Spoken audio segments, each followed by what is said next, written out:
ప్రతి మెతుకు మీద తినేవాడి పేరు రాసి ఉన్నట్టు ప్రతి సినిమా మీద ఆ హీరో పేరు తప్పకుండా ఉంటుంది. ప్రతి హిట్ మీద దర్శకుడు పేరు ఉంటుంది. ఈ విషయాన్ని చిత్రసీమ కూడా బలంగా నమ్ముతుంది. అలానే పోకిరి సినిమా మహేష్ బాబు పేరు రాసింది. అందుకే అంతటి ఘన విజయం ఆయన్ని వరించింది. పోకిరి అనేది తెలుగు పరిశ్రమ ఉన్నంత కాలం గుర్తుండిపోయే సినిమా. ఇండస్ట్రీ రికార్డులు తిరగరాసిన సినిమాగానే కాదు, కథకులు, దర్శకులు, హీరోల మైండ్ సెట్ ని కూడా పూర్తిగా మార్చేసిన సినిమా. తీస్తే పోకిరి లాంటి సినిమా తీయాలి అని హీరోలు ఫిక్స్ అయిన సినిమా. ఆ ప్రయత్నంలో డిజాస్టర్లు కూడా ఇచ్చారనుకోండి, అది వేరే విషయం. పోకిరి ప్రభావం నుంచి బయటికి రావడానికి అటు మహేష్ బాబుకి ఇటు పూరికి చాలా కాలం పట్టింది. అది పోకిరి బ్రాండ్. ఈ సినిమా విడుదలై ఈ రోజుకి 20 ఏళ్లు అయినా ఇప్పటికీ పోకిరి కొత్తగానే కనిపిస్తుంది, సరికొత్తగానే అలరిస్తుంది. పోకిరి కథని ముందు పూరి జగన్నాథ్ పవన్ కళ్యాణ్ కు వినిపించారు. ఆ తర్వాత రవితేజ కూడా చెప్పారు. ఇద్దరికి నచ్చింది కూడా, కానీ ఎందుకో చేయలేదు. ఇదే సమయంలో రవితేజ ఆటోగ్రాఫ్ కథ ఒప్పుకొని పోకిరిని పక్కన పెట్టేశారు. చివరిగా మహేష్ దగ్గరకు వెళ్లడం,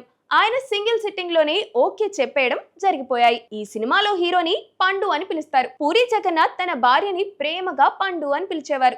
ఆ పేరే హీరో పేరు ముద్దుగా మార్చేశారు. మహేష్ లాంటి స్టార్ హీరోని పట్టుకుని కేవలం 70 రోజుల్లో ఈ సినిమాని ఫినిష్ చేసేశారు పూరి. ఆయనలోని జెట్ స్పీడ్ కి ఈ సినిమా ఓ నిదర్శనం. ఈ సినిమాలో చాలా సీన్లు సింగిల్ టేక్ లో ఓకే అయిపోయాయి. పూరి, మహేష్ అంత సింక్ లో ఉండేవాళ్ళు. ఉత్తమ్ సింగ్ సన్ ఆఫ్ సూర్యనారాయణ అనే టైటిల్ పెడదాం అనుకుంటే మెహర్ రమేష్ పోకిరి అనే టైటిల్ సూచించారు. చివరికి అదే ఫిక్స్ అయింది. హీరోయిన్ గా ఆయేషా టాకియా, కంగనా, దీపిక లాంటి పేర్లు కూడా పరిశీలించారు. కానీ చివరికి ఇలియానాని తీసుకున్నారు. ఇలియానా రాక ఈ సినిమాకు ప్లస్ అయిపోయింది. ఈ సినిమాతో ఇలియానా స్టార్ హీరోయిన్ అయిపోయింది. Super star Krishna super hit song గలగల పారుతున్న గోదావరిలా పాటని ఈ సినిమా కోసం రీమేక్ చేశారు. అయితే మణి శర్మ ఇన్స్ట్రుమెంటైజేషన్ తో ఈ పాట ఎక్కడ రీమిక్స్ పాటలా అనిపించదు. తన ఒరిజినాలిటీ కాపాడుకోగలిగింది. ఈ సినిమాలో కాస్టింగ్ లో చివర యాడ్ అయిన నటుడు ప్రకాష్ రాజ్. ఫస్ట్ వర్షన్ లో ప్రకాష్ రాజ్ పాత్ర లేనే లేదు, కానీ తర్వాత యాడ్ చేశారు. ప్రకాష్ రాజ్ కూడా చాలా తక్కువ కాల్ షీట్లు ఇచ్చారు. అయినా సరే సినిమా అంతా